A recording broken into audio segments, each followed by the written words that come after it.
Okay, welcome back to another episode of Run Mountain Peaks. Today we're going to cap off my major race stories. I've told a bunch of them on the podcast so far, and I think the only big race that I haven't kind of given my thoughts on and talked through the whole thing has been the Kilkenny Ridge Race 50 miler that I ran in 2024. So I ended up winning that race, had a good run on that course, and I'll go through that whole kind of there was a couple things before the event and then during it. It went really, really well, but there are a handful of kind of mistakes that I made during that race. So I'll talk through some of the things that I would have done different, what happened, and just go through that full story. So we got that on deck today.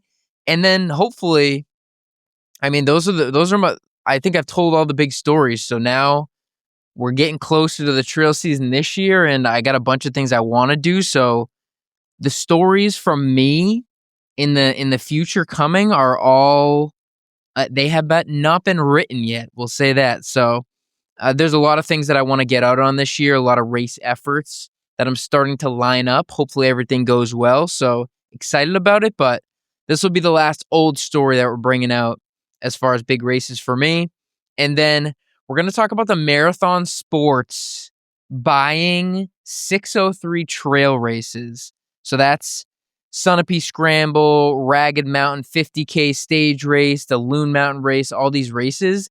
They just got bought out, I would assume for a good amount of money, and they're revamping the races. So we got a lot of, or not revamping, but putting some big money on it. So I got some thoughts on that. We'll talk through that. We'll go through the Lincoln Woods Trail shutdown that's going on this year. It's shut down right now, and then it's going to shut down for most of the summer. So we'll go through that. Going to do a little Olympics recap. I'm sure everyone's been dabbling a little bit in the Olympic Games. Every 4 years is the perfect intervals for a lot of these sports to be like, wow, I kind of forgot this was a sport. So we'll do some Olympics reactions. The Black Canyons 100K just took place this last weekend. New course records. That race was crazy how many people came out for that race. So we'll go through that quickly. No Barkley finishers this year. Probably won't dive into that, but there's the Barkley update. And then we're going to go through one virtual race that's going on right now in February. And that'll be it for today. So a handful of things, got a lot to cover. And we'll just dive into it. Of course, before the 60-second quick training tip. So this week's training tip is going to be how to do speed intervals depending on your muscle typology. So fast twitch and slow twitch athletes, people have heard a lot about that. But if you're a slow twitch athlete, you usually have maybe like a bigger engine. You can go forever, but maybe not that finishing sprint speed. And then a fast twitch athlete would be more jumps really high, sprints really fast, but builds up a lot of lactate and doesn't have as much of an engine to go longer. And this is right out of the Scott Johnson Training for the Uphill Athlete. If you are more of a fast twitch muscle fiber athlete, you should be doing shorter intervals. So 2 minutes or less in that zone 4 plus intensity range, because you're more prone to build up lactate. And so you get more out of a workout, basically building it up quickly and then just doing more reps in that range before your muscles are just shutting down. And then for slow twitch athletes, if you consider yourself more of a slow twitch athlete, you should be doing longer intervals because it takes a little bit longer for the lactate to build up. You don't have as much production, but you can also clear it faster. So you want to do longer intervals. So that's the tip for today. It's from the Training for the Uphill Athlete. So, that book should be like most mountain runners' Bible. And there you have it. If you have any questions, go to runmountainpeaks.com. You can shoot me a little question in one of the boxes on that website, or you can just email me, and the email's on there too. So that's the tip for today. But, okay, we'll jump right into the Kilkenny Ridge Race 50 miler. So this is an out and back on the Kilkenny Ridge Race. Oh, we got some traffic. Sometimes I just try to muscle through these segments when people are like coming on or it's about to get awkward, but Sometimes I can't, so we're just going to smile and wave. No wave from this guy. He just gave me a head nod. He had those big vapor glasses. Okay, we're going to get right into the Kilkenny Ridge Race 50 miler. So as a lot of you guys probably know, this is an out and back. So the Kilkenny Ridge Race has a 25K, a 25 mile, which is just one-way traverse of the Kilkenny Ridge Range. And then the out and back would be the 50 miler. The stats, it's not quite 50 miles. Usually in the whites, efforts are longer than, you have. So whatever. Some of the races go longer than you say because the trails are just long. And if, you can only permit a certain section of trail, if it's close to 50, you call it 50. But this trail is about, I think the official distance, if you look at a bunch of people's watches, and it all varies on how fast you do it, but I think it's 46 miles and about 16,000 feet of climbing, maybe a touch less of climbing. But it's a good race. And the terrain, so it's up north. It's not as much in the AT doesn't go through it. It's not super popular like the Pemi or the presidential area. It doesn't get as much traffic as those areas. So it's fairly quiet. You get two 4,000 footers, Cabot and Wambeck, which obviously get hiked a bunch, but in between those peaks, don't see a ton of action. And the trails are actually very runnable and pretty nice, actually. So it's not as steep or as rocky as you typically get in the whites. It's a lot of lower incline, runnable, it's rooty, a little rocky, but it's not that steep, eroded trails that you usually get. So it's a good race.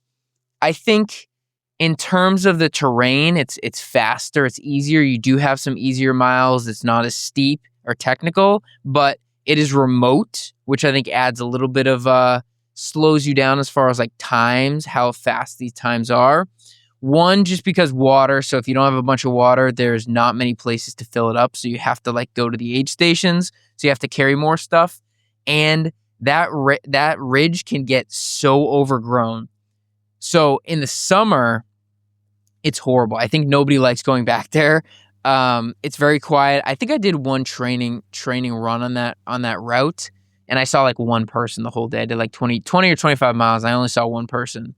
So it's very remote and it's super overgrown. So if you like that stuff, it's cool. But, if you like to see where your feet are stepping or running, it's not as cool.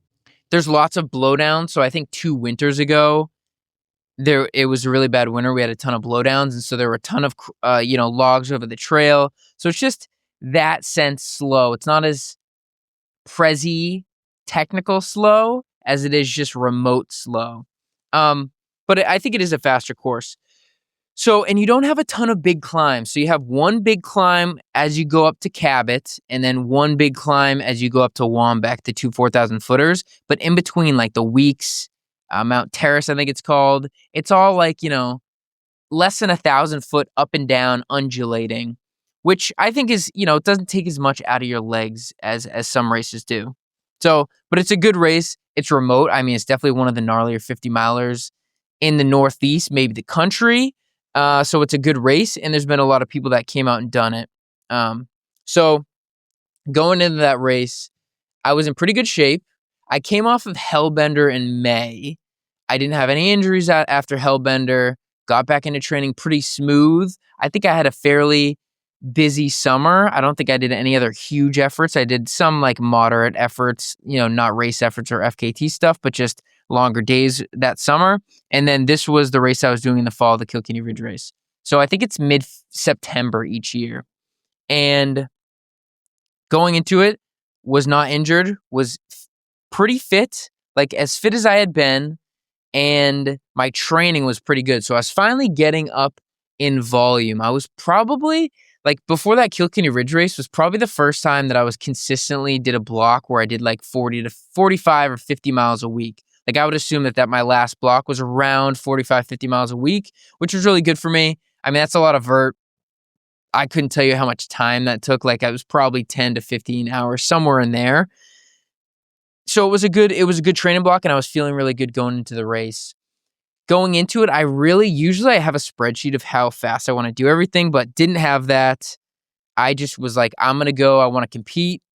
initially there were a couple, I forget who was on the list. I know Larissa Danis McFadden was on the list, and she's a slugger. I mean, she's just a New England crusher, ultra runner crusher. I think she podiumed at Western States back in the day, so that can tell you everything you need to know about Larissa. But it was her, and there's someone else big in the race, I forget, but they both ended up dropping out. Oh, it was Patrick Hallahan. Patrick Hallahan was in the race too. So there were a couple, really, really strong people, and there are other strong people in the race too that ended up racing. But there were a couple people I knew. I hadn't done the race before. I'd done the Jigger Johnson 50, so I was excited for it. Feeling good going into it. And actually, one story that I'm remembering now about Patrick, he had messaged me. I ran into him one time that summer, so we ran together. And then he had messaged me maybe 3 weeks before the race, and he said, he was signed up, and he said, "Yeah, I just found out I have a fracture in my ankle, but I think I should be good. I should be good for the race in 3 weeks." And I remember just being like, "What?" I think it wasn't. I don't think he had a fall, like a bad break like that, but I think it was maybe like a stress reaction that it turned into a fracture or something. He was having an ankle, and he was convinced that it was fine. He was just going to wrap it up and run it, and I remember thinking, I don't know if I'm tough enough to compete with some of these guys. This guy's running on a broken ankle. I mean, just running out on it for something is one thing, but planning a race weeks, I don't know. But he's a stud. He's a beast, and he always goes for big things. So he didn't end up making it. I don't know what happened. I don't know if I had talked to him before, but he didn't end up racing.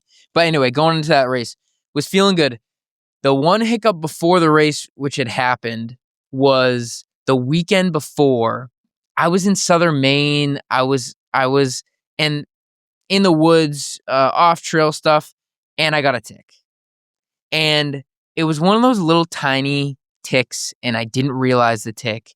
And 2 or 3 days later, so the Tuesday before the race, Monday or Tuesday before the race, I'm like, shower, whatever, and I see this little tick on my ankle, and it had been there for over 2 days, because I had known where it came from, and I just didn't do a good tick check or whatever, and I had a tick. It was enlarged. The thing was red. It was super small. It was like one of those tiny ones, but I got bit by a tick. And I remember thinking, shoot, I probably need to go and get the antibiotics or whatever that you're supposed to get when you get bit by a tick. And I don't like taking, medications. I always I want to know about it before I take something. So antibiotics, I mean, everyone knows what antibiotics are, but they kill all of your bacteria. And for me, I'm thinking, one, it can upset your stomach for a couple days, and two, it's going to kill all of my gut bacteria. And so for the layman, they may just say who cares, whatever, just get over it, take it, whatever. But for me, I'm like, I've worked so hard training my gut, eating food on runs. I know what works for me. Is this going to mess it up 4 days before a race, taking antibiotics? And I almost didn't take it, but I was like, all right, no, you don't want, if you did want get Lyme disease, you don't want to ruin your running career, whatever. So I'm like, no, it's just take it and you'll deal with it. Because I remember looking up the stat. I was like, all right, well, how many, I don't know. I've had ticks on me a bunch. I've got bit a couple times. You pick them off, it's fine. But I've never dove into the what's Lyme disease. So I remember I was like, how many ticks have Lyme disease in Maine? And I looked it up and it was like 50%. I was like, oh gosh, okay. I thought it was if it was a 10% or 15%, I would have just rolled the dice probably. But I was like, all right, no, I don't want Lyme disease. So I got the shot. I remember my stomach was upset for a couple days and I was kind of like, ugh. But I've never had major stomach issues, knock on wood. So I was like, I think it'll be fine. Going into the race, my stomach didn't hurt going into it, so it ended up being fine. And during the race, I think towards the end, it was a hot day, and I don't think I was eating as much as I wanted to, but I don't really think it had affected me at all. So I think it all ended up being good, but that was one thing I was like, oh man. And I think I had told maybe my parents, but I didn't tell anyone. I didn't want to make it a thing, or I would just wanted to kind of ignore it, pretend everything was good and just go and run. So, but yeah, I ran that race on a full course of antibiotics the week of, which I would not suggest for anyone tapering or anything, just because it's going to throw your body out of whack. But luckily, it didn't ruin things catastrophically for me.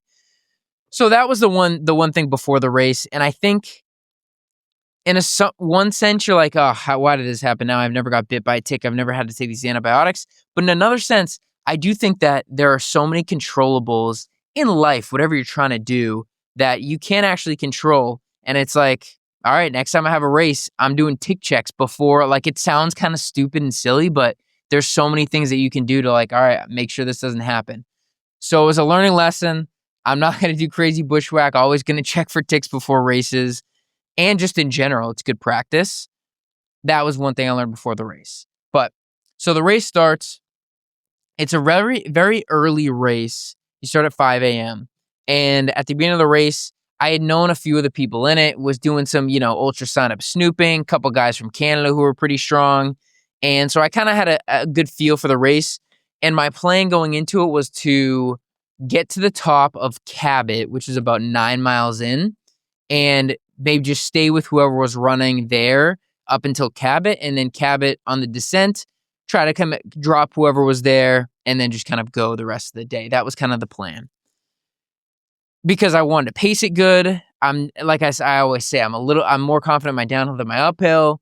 So that was the plan for the day. So we start in the dark, and I think 6 of us took off at a pretty good pace, like most races, and just taking off. It wasn't anything crazy, but it was, it was faster. So I was like, all right, this is a good group going out. And the first thing I remember from that race, the first few miles are very runnable. It's a lower grade, so it's pretty runnable. So I think a few of us were running. I was probably mixing a little bit of power hiking in between people that were running just because it was good, a little clip of a grade. But the first big thing that I remember from that race was it's up north, lots of moose up there. And we heard maybe a mile or two in, you're near South Pond, a lot of moose around. We heard this big thing through the woods just crashing off to our left. And just from experience, I know that's pretty much going to be a moose. Bears are a lot quieter. Nothing else really sounds that big. I mean, it sounded like a truck going through the woods. So it's probably just a moose. And it's during kind of the rutting season, which is the only time where moose get a little dicey. And so I'm running. And I remember we're hearing this moose, and it didn't just go away. It felt like it was running with us for, I don't know, 50, 70, 100 yards almost. Like it felt like it was following us for a while. And in my head, because we were talking about it, in my head, I was like, I was in third. There were 2 people ahead of me and maybe 2 or 3 people behind me. And I was thinking, I'm in the perfect spot right now. Moose jumps out in front of us, sees us on the trail, is mad at us. I got 2 body shields in front of me. I leap around those 2 as the moose gets them and go, and I'm in first. Moose comes behind.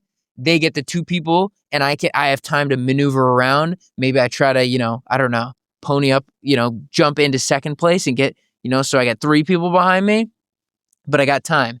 And I'm thinking, if it just lines up where we're running pretty fast and the moose comes out and just hits the middle of the pack, just me out of nowhere, it's like, all right, good game. You got me.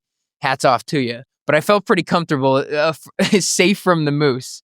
But eventually the moose walked off or ran off, and it was fine. So that was one thing I did remember. And then after that, I remember I was talking a bunch with the 2 guys from Canada, and they just had a bunch of cool stories. Sounds like they had done some trail races, stuff around them that were pretty big. And so we were kind of talking a lot. And I had remembered that this guy made a comment, and I don't know if this played any part into my psyche, but this guy behind us, it was one of the younger guys in the race. I talked to him for a while. I forget his name. I haven't looked at the list recently, but we were talking with me and the Canadians, and he said and we were just kind of talking a lot. And the guy was like, I don't know if someone said oh, sorry, we're talking or whatever. And he just said something like, no, I actually love it. It's kind of like I'm just listening to a podcast. So maybe that was my first official podcast with those 2 guys. Maybe I have to have those guys on eventually if I ever see them again. Vincent and Sam were their names. I forget their last names, but if you go on the list, you'll find them. We had all chatted at the end of the race, and they were cool guys. But yeah, so that was another thing I remember on the way up. And then as you get to the first aid station, it's before the Cabot. It's maybe 6 or 7 miles in. It's near Unknown Pond. That's where the first aid station is. We get there, and we're all in a pack, the 6 of us. And I roll in. I fill up my bottle. I knew what I needed. I got one thing, and I went out there. And everyone else kind of was being a little bit, or I don't know. I think I was just first in line at the water bottle thing, and they were just maybe taking a little extra time. So I was like, all right, nice. So I'm just going to go. And I wasn't in a race mode. I wasn't like trying to, but I was in a race.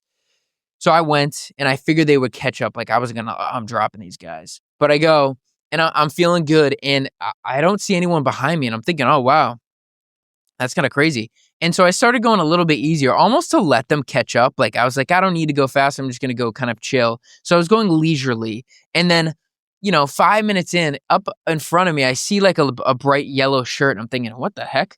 And I'm getting closer and the guy's running the same direction as me. I'm like, wow, this hiker, like this hiker's doing a unknown pond to Cabot loop. And it just timed it perfectly where I caught up to him. That's kind of weird. And then I get up to him and he's in the race. So I didn't even see this guy pass me. I thought I was in first and he was actually in first. I was thinking, oh, thank God I caught up to him because, who knows what would have happened if I just hung back and thought I was in first the whole day or whatever. So caught up to him and I was like, all right, well, that's fine. Like, I'm glad I saw him and I'll just get up, just, same plan, get to Cabot first. So followed up and that was Sam Locke. He's from Goffstown too, actually. And strong runner. And he was running some of the uphills at that point. And I was thinking like, oh, this guy's strong. Like, all right, this is pretty good. This is going to be a good little, good race. So get up to Cabot and kind of like as planned, actually waited till we got off the summit of Cabot to the little cabin. I had said to him, and I don't know if this was disrespectful, but I had said to him like, oh, you mind if I jump past for this descent? And I think he kind of pulled over and I actually don't remember if he said anything. That's maybe why I was like, oh, was that mean to say? Because I was running with him and talking with him. But he pulled over. I went and I pretty much just kind of, dropped him. And I don't know how fast. I wasn't like looking back, but I dropped him and I figured that I would because I was going a little bit faster on the descent. But I always just think back and remember like, I don't know, is that disrespectful to ask like, hello, sir, can I pass you? Because it was kind of like it wasn't like I couldn't get it. It was like a tight single track. And like if I had room to get around him, I would have just done it. But I just figured we've been running for a little bit. We've been talking. Like I think I said something about, oh, are you the guy from Goffstown? I live there too. So we were chatting, like felt like we were somewhat friendly. And so I thought it was fine to ask, but I don't know if that's fine to ask. It's a 50-mile race, is a long distance race. Like, I don't know. So, but I did, and he was nice enough to pull over and I went by him. And yeah, at that point I pretty much dropped him at the end of the Cabot climb. Then as you start going over to like the weeks, or I think the first climb is Terrace Mountain. I in my head, like I said, the uphills, I'm always working a little harder on the uphills, feel better about the downhills. So on the uphill, I was thinking, all right, it would be nice if I could get up the uphill alone, and then on the downhill, I'd just be making up time. Like that's how I kind of felt about it. And so I was like working decently hard. There was an aid station before that climb. So I think I had heard him, like I could still heard cheering when he came in behind me. So I knew it was relatively close before the climb, but that was kind of the goal for the climb. Went up and I never saw him, went down, and I was like, all right, feeling pretty good. And I was feeling pretty good overall. And honestly, over Terrace and kind of like the rest of that undulating ridge, I was just alone. No one caught up, didn't hear anything. It was kind of just to myself. I was feeling pretty good and things were going fairly smooth. It was a hotter day, very dry that summer. That 2024 summer, so dry, which was good. The trails were dry, but there was no water really to get. So I was carrying a little more water and it was pretty hot out, but feeling good.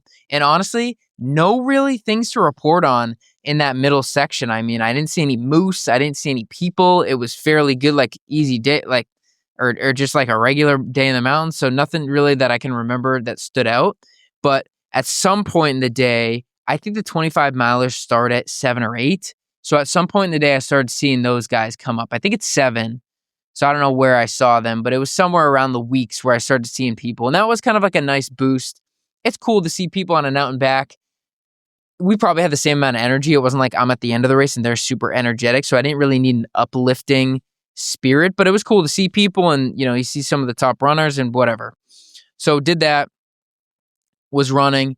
It is kind of funny too. Like, I don't know how many people were in that race, but once you pass the first maybe 10 or 20 people, or I don't know, maybe 10 that are kind of like, I don't want to say more aware, but probably more in the trail running space, more aware of all the details and everything, kind of towards the back of the packers a lot of people were asking me like, "Oh, why are you going this way?" Like I was in the race that they were in, but I had turned around, which I thought was just kind of funny.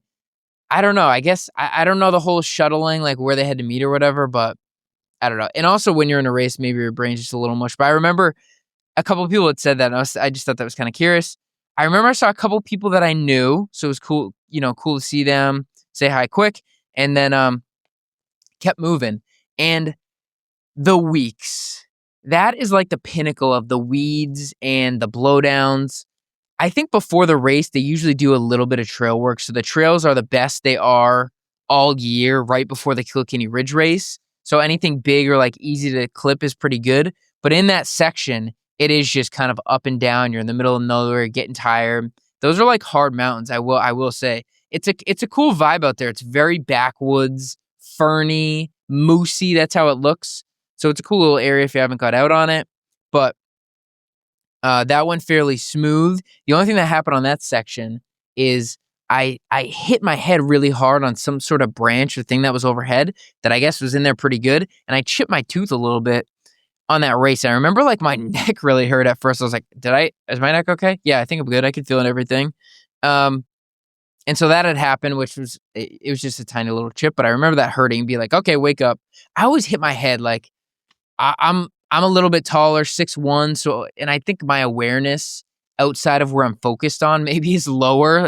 I don't know if I had a Madden rating, my peripheral awareness is probably like a 65 because I hit my head a lot basically.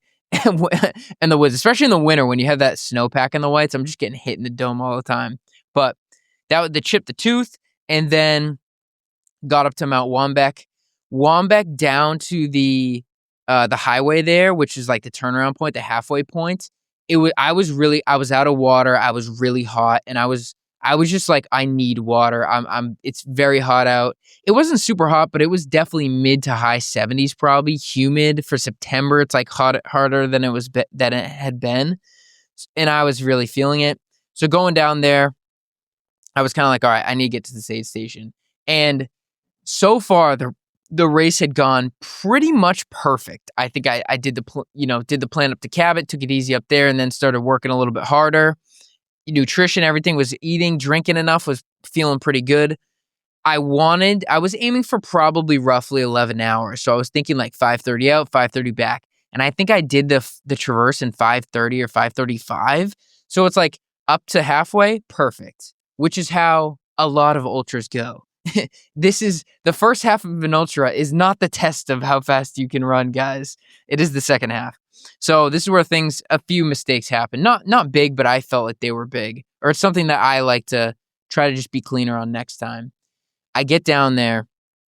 I had a drop bag at the halfway section, and I had an ice bandana, and I know that these guys have ice. I was going to get it wet, going to get ice, could cool off, and it was going to be awesome. I've used ice bandana before. I really like it.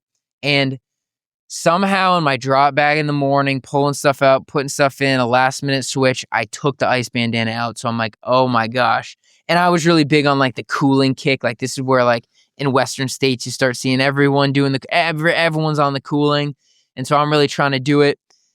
And I'm asking, I'm like, oh, do you guys have like a t-shirt or something I put ice in? Like, oh, I really had an ice bandana. And luckily one of the aid station volunteers did. So they gave me a t-shirt and wrapped ice in. And I was like, thank you like so much.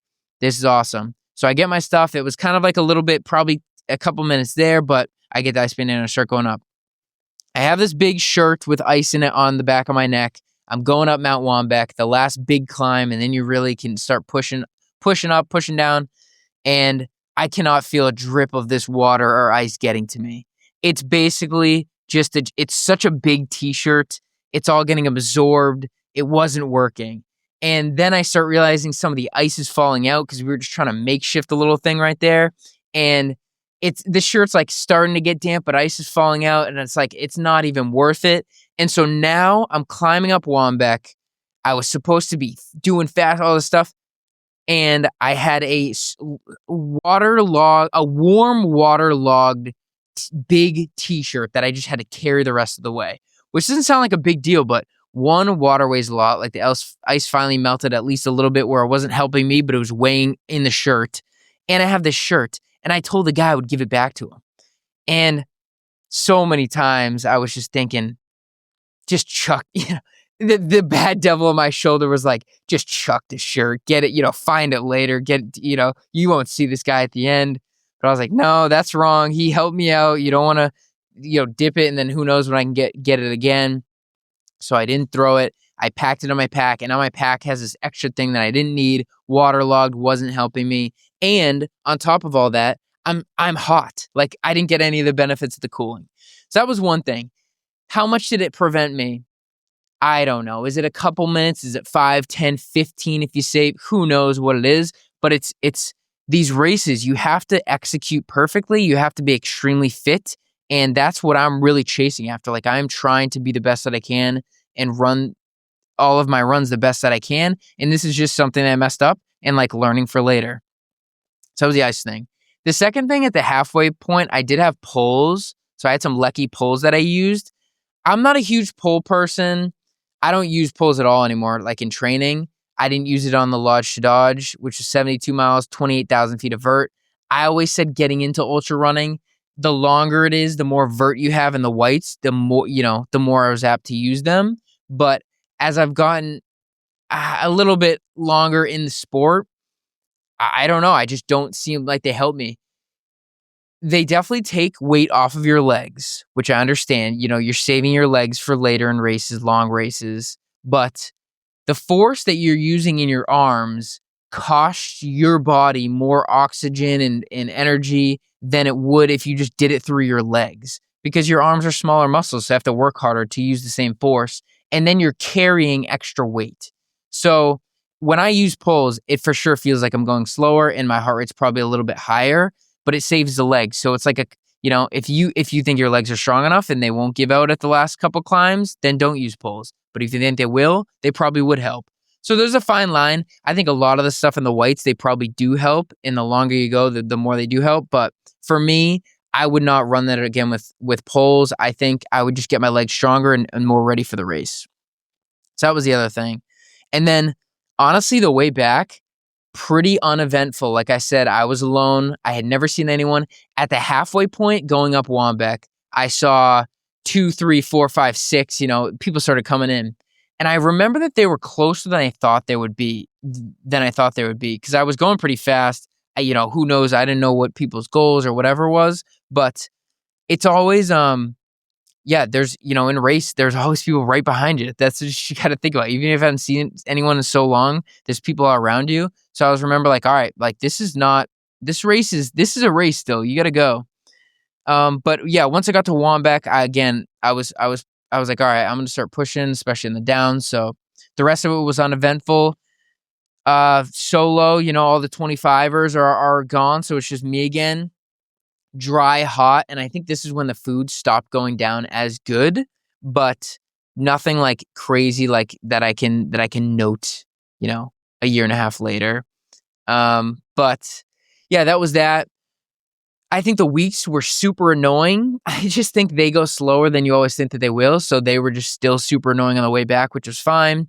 And then, getting close to the Cabot, you start feeling like, all right, we're getting there. And the final climb up to Cabot, I was really trying to push. I think I remember in the back of my head, I don't know if I was looking at times, but the course record on this route was 10:58, I think maybe. Or I don't know if but Peter Howe just went under 11 hours, who was like an old school, kind of off the grid crusher. I don't know how much he runs or races anymore, but he's a crusher very fast. And then Zach McCarthy had the second best time on the route. And I remember Zach's time up Cabot was pretty good. So I was like, all right, once I got to that, I was like, I need to start pushing a little bit. So I did. And I don't think I got close to his time, to be honest. I was using the poles. I remember it felt fine, but it's just, it was a hotter day. I think it just, I wasn't going fast enough too. I just wasn't fast enough, basically was what it was. So I had a good effort, but it wasn't like, I had known when I got to the top of Cabot, I'm probably not close to the course record, but whatever. Coming down Cabot, I think was fairly uneventful. And then coming down, I think it's the Bulge. Basically, yeah, there was a handful of people, a group just hiking, and there was a big log across the thing. And so me, these people and the log all come at the same time. I basically slow down to let them by because I don't even think they know I'm in a race, and I roll my ankle. Like, classic. I've been running the whole time, and I go to stop, and I roll my ankle. Rolled it pretty good. So this is the last, like, big thing that I kinda messed up, and I don't know how far I was away, but maybe 7 miles left, 6 miles left, and I mean, I was in first place, I was moving really well, and I was thinking, "Not like this. Not like this." And it really hurt, like, it was a good roll. It wasn't, like, something I couldn't walk off, but it definitely was, like, limping, had limp walked it off for a while. For probably a quarter mile, I couldn't even run. I was just kinda limping it off and thinking, "Come on, you idiot. You were moving so well. You were going so fast. You were definitely in the 11-hour range, and you freaking rolled your ankle." So that was like a mistake. I would not roll your ankle in races. That's probably a good hack for you guys out there. Yeah, that should be a 60-second tip. That it will be a 60-second tip one day. Don't roll your ankle during a race. Boom. If you have any questions, go to runmountainpeaks.com. You're like, what? So yeah, that happened. Eventually I started running again, and I think I got moving again good, and I'm like, okay, I can finish this out. Like, once you get the blood flowing, you don't want to stop and get it locked up. You want to keep it going, like keep walking on, do whatever you can so you can kind of get by, and eventually it stops hurting as much. And I was starting to run again, so I probably lost, 5, 10, 15 minutes or whatever, which my mistake. This is not like I should have done this time there. Like, I made all these mistakes going into the race and during the race, which I want to clean up for next time. And so at the aid station, I stopped. The last aid station, 6 miles left. And I stopped for a little bit, and within a minute, my ankle locked up again. And I had to do kind of the limp out after that. And I was thinking, oh my gosh. But finally, it felt pretty good. The last couple little climbs, I was just being a bit, like, I ran it pretty good, but I wasn't being a baby as much. I was just tired. I think my legs were tired. I was getting close to, it was a good run for me. And I was going a little bit slower on the descents, or on the ascents, and then the last descent, I actually started catching up to some of the 25 milers, which I was like, I wasn't even doing the math, like I didn't know how long, whatever, but started catching up to a few of those, and I started running hard at the end. Like, I finished that race out hard. I looked actually today, and I went out like 10:30, 8:30, 8:30 on like a decent, not a decent, like, White Mountain terrain. I don't know. A semi-slope, moderate grade White Mountain terrain, which is pretty good to go to, sub 10-minute pace at the end of a 50 miler. And in the last 2 miles, I was really pushing. Like, I was pushing myself. It hurt, and I was getting close, a lot of myself. I shouldn't say the best of myself, but I was pushing pretty hard. And I remember at one point, like, oh, I must be running this is going to be a 6:30 mile. Like, I am Killian Jornet, Jim Walmsley out here. I'm flying right down this mountain, and my watch clicks 8:30, and you're kind of like, all right, that puts things into perspective. Feels like I'm 5K'ing right now. And but yeah, the last mile too was an 8:30, and I remember getting to the end. And these races, like, I've experienced this a lot at the end of these ultras. Like, sometimes there's not a lot of people if it's at night, all these things. But I get to the end, I think 25 milers were coming in, and I get to the end. I don't think people realize that I was the first place finisher. Like, I don't think, I think I sprinted in, and I was going so hard. That was the first time that I ended an ultra sprinting through the finish line. And maybe I just wasn't paying attention, but I don't think everyone had known that I had just finished the 50 miler, which was cool, but I hoofed it. And at the end, I just kind of like dropped to my knee. I was very much like, I felt sick. I left it all out there, which was good. It was like a good finish. Ended it in 11:40 something, 11:42 maybe, which was the fourth fastest time on that course. And I was only 6 seconds behind Ben Nephew's third fastest. So it was Peter Howe, Zach McCarthy, both around 11 hours, and then 11:40 was the next best time. So it was a great time. I was very happy with the effort. All in all, I think it went well. Like every ultra, you had some mistakes that I want to clean up for next time, but it went very well, and I was happy with the effort. I was like, if I had known that the third fastest time, I could have gone 6 seconds faster probably, but obviously, like, it's also like, who cares? Like, you ain't first, you last. You didn't get the course record, you last.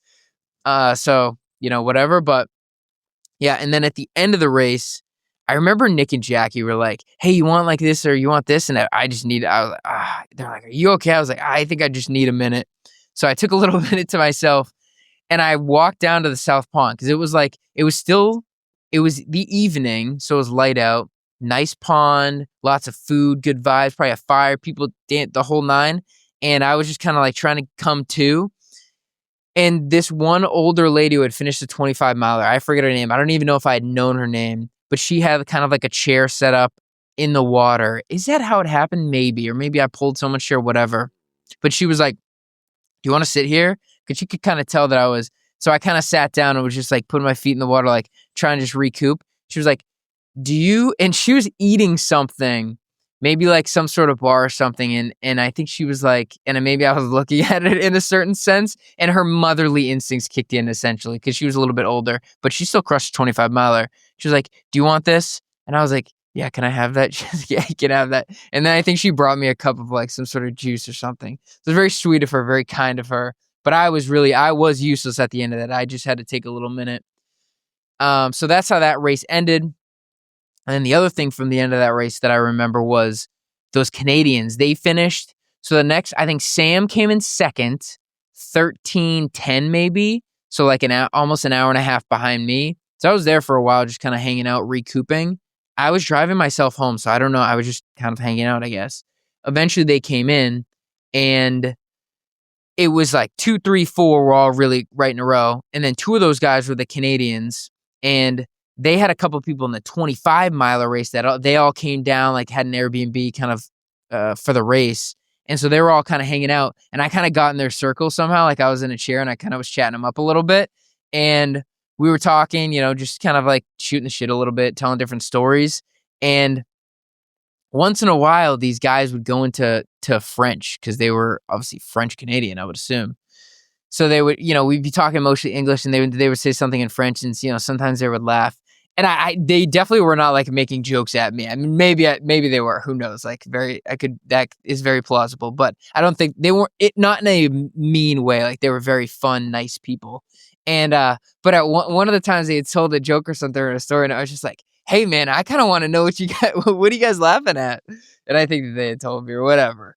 If I could learn a second language, it would be French. I don't know if my brain will do it. Maybe I'll learn French one day. Maybe.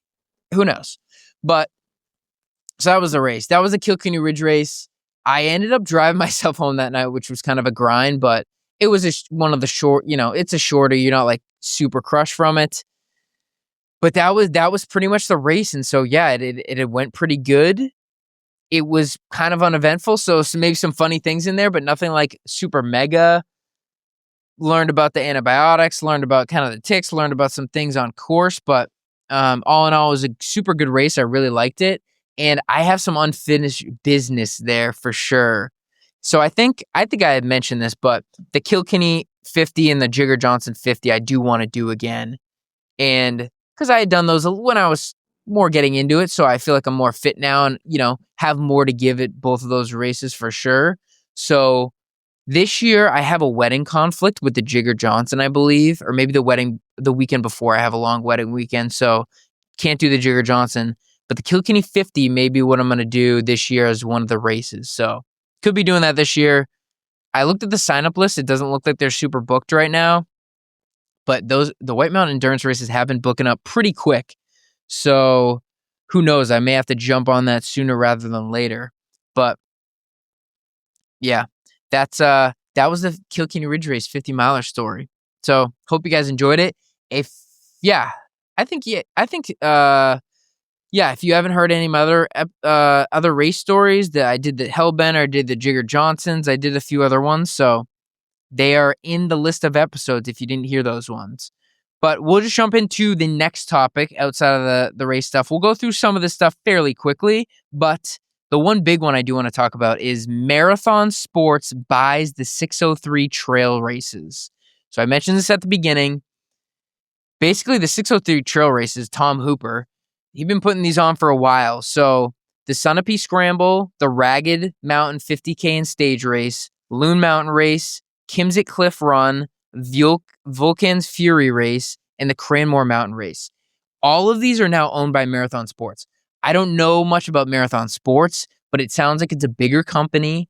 They're going to put kind of more publicity on it. The whole thing, it's not getting corporatized kind of thing, which we're going to talk about, but they just got bought out. I don't know. Sometimes that just happens when you have a company. So I think the first thing I want to talk about is there is money on these races now, guys. Big money. So in prize purses, we'll go in order. Sunapee Scramble, $30,000. Ragged 50K, $30,000 in prize money. The stage race, $5,000. Loon Mountain Race, $20,000. Kimsett Cliff Run, $20,000. Yoken Fury and Cranmore both have $7,500 on them. So there's a few things to talk about this. I think some people in the trail world and on a much bigger scale, it's kind of the UTMB Whistler thing, or like Ironman taking over all the triathlons. You get to a certain stage in sports where bigger companies come in. They're putting more money on races, more sponsors. They commercialize it more. They're trying to sell you more things, but they broadcast it. It gets more pros out. And sometimes it gets to a point where it gets almost too much. I don't think we're there at all. But there are some people who dislike even the movement in that direction towards kind of commercializing more and more of these people, making it all corporate, whatever. And I think I agree with those people. Now, there's other people that want all eyes, like the Northeast doesn't get enough action. Like we need all eyes on us. This is awesome racing. We need more of this. Maybe they're more of racing people as opposed to some of the FKT or solo kind of stuff, list stuff. And so there's a little bit of a divide. I don't know, like the reaction of people, if some people are upset about this. I don't know if that people would be, because I just don't see any reason to. Except in the grand scheme of things, like, what is this sport gonna get to? But I think that's more on like a UTMB level, because the UTMB is getting so many races, and definitely not what we're looking at here. But I think it's awesome. And maybe I shouldn't start it out with that, but sometimes my brain just doesn't go in a good order, and you guys just have to deal with how I say it. So, but I think it's great. I think prize money on these races is gonna bring more people out, which is awesome. Bring more people into the Northeast. If you think you're one of the best runners in the Northeast at any of these races, go out there and race it, and you're going to get some money. So it's going to bring pros out. It's going to bring elite athletes out. It's going to bring more time, better times, more competition. So I think that is great. I want to compete. And I think I've said this in different episodes. I haven't raced a ton, but the goal is I want to compete at the highest level I can. And so I love seeing this. And not only does it bring money on the table, like if you win, you get money, it also brings eyes. So I'm sure that Marathon Sports is going to try to start, obviously kind of selling you some stuff, but getting sponsors in. So bringing sponsors for these races, more coverage, more social media, more live stream, more talking about the stories. Everyone knows the Northeast doesn't get as much visibility as some of the West Coast, the bigger other stuff, but this is a step in the direction to getting more spotlight here. There's money on it. There's going to be more people, more advertisers, more, now there's incentive for Marathon Sports to boost all of these races. So I think it's awesome. I think, like I said, more competition is the best. I was talking to John Hirsch about this.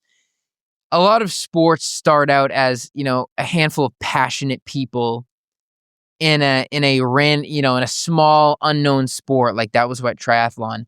And as it grows, as more people find it and love it and push it, you kind of grow and grow and grow, and it goes down kind of a ladder of more visibility and more people trying to make money off races and corporates. And like Ironman, or like these big corporations, maybe Spartan and OCR, UTMB, some of these corporations are owned by like equity firms that are their goal for their shareholders is to make money. And so it's a little bit of a slippery slope in that direction, but I think for any sport to grow, that is just the way that it has to go. Because if it just stays small and unknown, you're always going to have people be like, we do the coolest stuff and we don't get any praise for it. Well, if you want the praise, if you want the spotlight, some of that stuff comes with it, but also big opportunities for a lot of people. Lots of trail runners are making good money now. Like the Single Track did a good episode about how much trail runners are getting paid now, sponsorship. There's money coming in the sport. There's popularity in the sport. And I think the Northeast deserves $100,000 worth of prize money every year for these races, guys. So it'll be cool. Hopefully there's more coverage. I think it'll all go smooth. I don't know if Tom Hooper's still the race director. I probably think he is, but I think that's awesome. And I think it's just going to boost Northeast trail scene up. So keep an eye out for those races. We'll definitely be covering these races. Are we going to run any of these races? Maybe not this year, but we may run. Maybe we will. Who knows? Next up, I want to talk about the Lincoln Woods shutdown. So if you hadn't heard, Lincoln Woods just had a bunch of trail damage, and they just shut it down this winter for a little while until they're done with their winter trail work. And then it's going to get opened back up again, I believe. And then sometime in June, it's going to be shut through November. And Lincoln Woods, it's one of the most accessible trails. Like Lincoln is one of the most accessible areas. If you're coming up 93, it's the closest there. There's lots of stuff nearby. It's a very popular trail. And obviously the iconic Pemi Loop. This is going to displace a lot of people in their plans this summer. I don't know what they're going to do as far as like trails around like the Lincoln Woods trailhead. Are people just going to start going to Kerrigan via, I don't know how many people are going to use in what section of the Lincoln Woods Trail. Like maybe you'll still be able to go up to Flumasio. I haven't looked at it that detail, but it's going to be a big shutdown. And I think it's good. They said if they didn't do the trail work, it could have lost the trail forever, which we don't want. Personally, I don't want it. One, because the Pemi Loop. This is the Lincoln Woods is iconic, and either you start or you finish the Pemi Loop on Lincoln Woods. And I think it would be funny if, let's just say these repairs went wrong and somebody got out there early June. I mean, Jake Aceto has the FKT right now, but whoever has the FKT, if the Lincoln Woods got decommissioned for whatever reason, they have the Pemi Loop forever. Because where else, you could do a Pemi Loop from a different trailhead, but it would not be the same. It would not look the same. It would not be aesthetically. I would not be pleased by it, the new route. And so, yeah, whoever has that Pemi Loop FKT, which is a huge top 10 Northeast FKT, premier FKT, would just have it forever. That would kind of be goated, but hopefully that's not the case. It sounds like they're going to fix it. But this year, if you have a Pemi on your list, you either got to do it right away in June, which there might be still snow on Garfield Ridge out by the Twin Geo, or you just got to wait till next year. Pemi Loop is not super high on my list this year, so I'm not super sad about it, but that was a Lincoln Woods recap. And then the Olympics recap. So I had a few things here. I hadn't been watching a ton of it, but I do love watching the Olympics. Like every 4 years is perfect to watch these winter sports pop up. Like after 2 weeks of the Olympics, you're like, all right, I'm good for a while in these sports or some of them. But one of the things was there was a video of that guy sub 6 mile on cross country skis uphill. This is epic. He had all the drool in his mouth out there. And they were like, wow, cross-country skiing is so cool. I think a lot of people already knew this. I already knew this.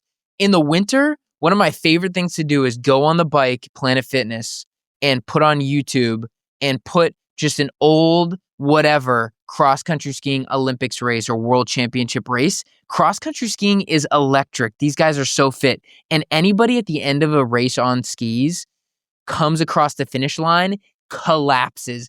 I mean, in the shorter sprint ones, or I don't know, sprint like a 5K, they will all come and just crash on the floor, just heaving. And you think, well, these people go so hard because it's so much upper body and lower body that your entire body is just filled with lactic acid. And yeah, it is lactate. It is crazy to see it. So yeah, that sport is super cool, and I already knew that. So if you haven't been down on cross country skiing, get down on cross country skiing. Racing, biathlon, also cool. Who came up with the idea of we're just gonna ski and then you have to sit down and shoot a gun really quick? Also very, very cool sport. The best of the falls, they had a best of the falls video on the Olympics on Peacock, which I was like, wow, this is kind of savage. But they didn't have some of the harder falls, which I didn't know how I felt about that. Anywho, but they had some falls. There were some funny, like the scorpion, like people just fall on their face and then scorpion in some of these events. Hopefully, I mean, everyone's okay. I'm not laughing at people's pain, but it just kind of looks funny. What else do I have from the Olympics? The ice skating guy. This was one of the first things I watched. Jocelyn wanted to watch the ice skating, and it was like the guy who was supposed to win by a mile, and he goes on and he's just falling. He fell on a couple of his big spins. I don't know if he's American. Yeah, I think he's American. And it was just so sad. At the end of the thing, it ended, and he just looked so sad. The interview, it was so sad because it's like everyone thought he had it in the bag. You work at this for years, 4 years, and then he kind of was just like, I blew it. Like, I don't know what happened. Like, I should have won easily. I felt awesome going into this. I blew it. That was sad to watch. I think he's potentially going in, actually, they said potentially in 4 minutes or in 10 minutes. You guys won't hear this for a little bit. But he's going soon. I think there's another skating thing, so maybe he can reclaim a gold. But that was the ice skating guy. And then big air jumps. The ramp down the big air slope. Whew. I am a blue guy. When I snowboarded, I liked the blues, even the greens, but I like the blues. The big air ski jump is frightening to watch those guys go down it, and some people go down it backwards. I know that's the thing, like skiers can ski backwards, but it looks crazy when they do it. You're like, oh my God, this guy's going backwards. Wait, he's doing it on purpose. The big jumps. Some of those people, they'll go and you do the twist, and you never know. I don't know the grabs or the spins, but it's like 78, 80, 84. And like, we'll be guessing, like, what do you think that was? 82. And then just randomly, someone will have a similar, he landed it good. It all looked the same as all the rest, but it's a 45. You're like, what? I mean, I guess that trick was super easy, but it all looked the same to me. That's just me being like, I don't know these sports. What Olympic sport could you make the Olympic team on? And you may be thinking, me? Who? You talking to me? I'm talking to you at home, guys. There are 2 sports that I think everyone listening, if we committed to it, maybe not as a team, but if you committed to it, you could make the Olympics. And this is so disrespectful. I don't think it's disrespectful. Like, I think you'd have to put in decades, maybe years, maybe a couple good months of work. But this is a question. If you had the Olympic in a sport, what would it be? I think a lot of the summer ones, very hard. I don't know if there's any good summer ones. But in the Winter Olympics, 2 come to mind for me. We'll do the least obvious, the next obvious. Get me on a bobsled team. Get me give me 3 elite bobsledders, and I just have to be in the middle of them, and I have to run with them, and they're just going to carry me to victory. I think if you get 3 of the strongest bobsledders in the world, and I train bobsled for 10 years, I could go there and win an Olympic medal. Maybe that's it. If I had another life, not in this life. But that's 1, bobsled with a good team. And then 2, again, you need a good team, but curling. No offense. Maybe if there's curlers listening, this is going to get the curling community fired up. But I just don't know. It seems just like a very skill sport. There's no, genetic. You don't need a ton of strength. You don't need a ton of speed or agility. And maybe you need a little bit of strategy, but I feel like I could learn it. You'd really just need, honestly, if you're the guy, if you're not the guy that calls out sweep, I think that I could learn how to sweep good. Put me on a team with 3 Olympic curlers, and I think that let me train for 10 years, and I think that I could medal at the Olympics. So I'm going to stick to it. Is this a bad take? Is this disrespectful? I don't know, but I'm sticking to it. That was a sport. What Olympic sport do you think you could Olympic in? Next up, I said no Barkley finishers. We're going to do the Black Canyon's quick reaction. The Black Canyon's 100K that just went down. I mean, an epic battle. Or no, I shouldn't say an epic battle. An epic race. The entrance list to this race was absolutely insane. I'm not going to, sometimes I'm like, what races should I cover? I'm probably not going to cover the big races because I don't follow those races as good as a lot of people. I don't think I can cover it better. I want to focus on the Northeast stuff. So I'll let the big, go to single track, go to all the other places to hear the, if you want to really hear the Black 100K scoop. But I'll tell you my thoughts on it because I have a few thoughts on it. It was a stacked field, which I think is just so cool. These races are getting so competitive. I always thought road running was it's just who's fitter numbers. It's very numbers wise. It's almost getting to a point like that in 100K where everyone I shouldn't say but it is minutes. It's it is just getting so competitive. But for the 100K, Hans Troyer comes and gets the overall first place, new course record, 7 hours and 20 minutes. He breaks the old course record by 4 minutes. Just an absolute stud of a performance. That guy, Poopy, I don't know if I'm saying that right. He got hurt or something, so he dropped out, and I think those are two of the favorites to have a little bit of a duel there. But Hans Troyer, I mean, the guy is insane. Everyone knows him. Everyone loves him. And I thought it was interesting. David Roach had a thing where it's like the first time I saw Hans Troyer run, I knew he was going to be, world class. He was different. And I think that's interesting. But you can tell this guy, one, obviously he's a genetic freak, so you need that. Two, runs so hard. He's got that Courtney, Tara. You get to the end and the dude can barely walk, like just wants it and wants to push it to the limit. Obviously loves the sport so much and has this like swagger, this moxie. He wants to be one of the greats, saying it and then delivering it on his JFK, on his Black Canyons 100, like saying, I'm going to go do this and then doing it. That is one of the hardest things to do in a super competitive sport. And I think that's what makes people huge. And so, yeah, I mean, he's young and the world is this guy's oyster. Is that the saying? Like, he's elite. So, and these racers getting faster and faster and faster every year. And then the women's race, which I think is probably more competitive, had just crazy big names in this race. So the winner, new course record, 2 people go sub 8, never been done before, but the new course record, Jennifer Litcher, 7 hours, 57 minutes. She gets a golden ticket.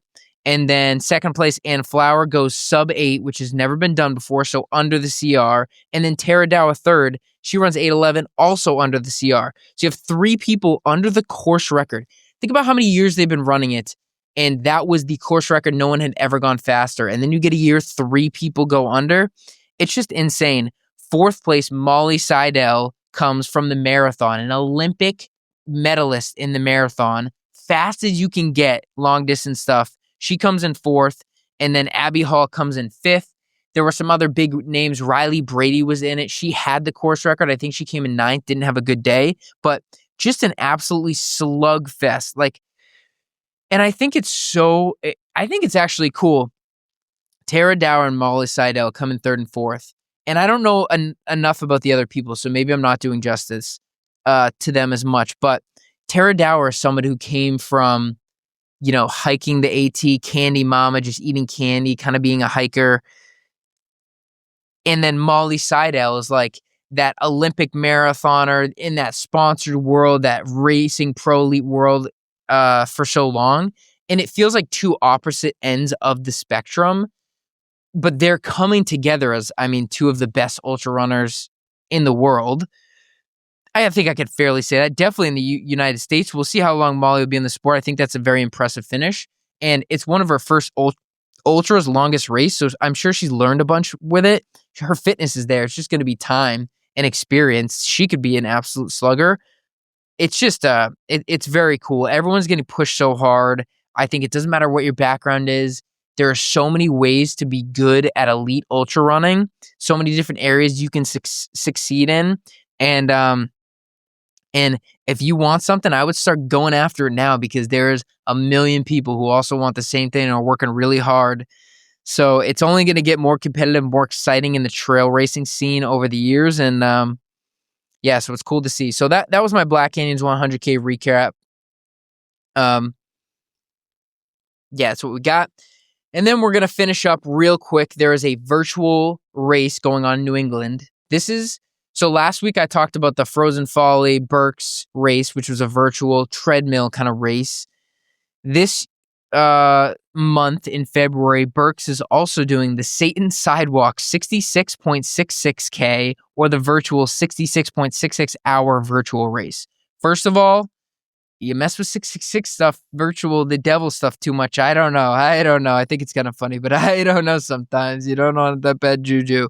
But it's another cool virtual race open to anybody.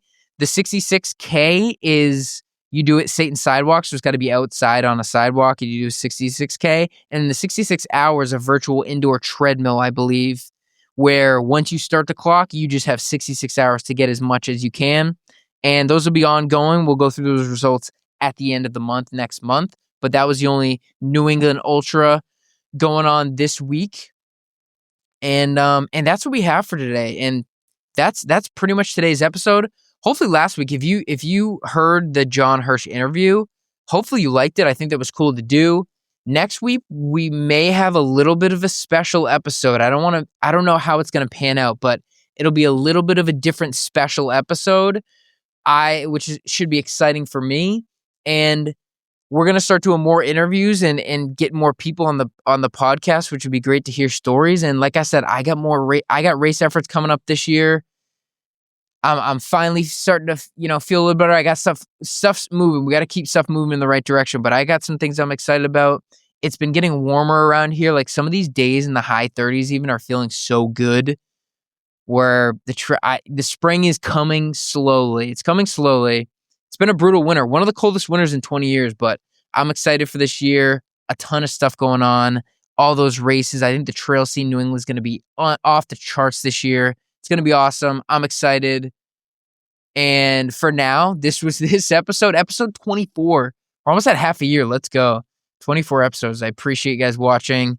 That's all we got this week. Stay tuned for next week's episode. Till then, peace. Getting to the end.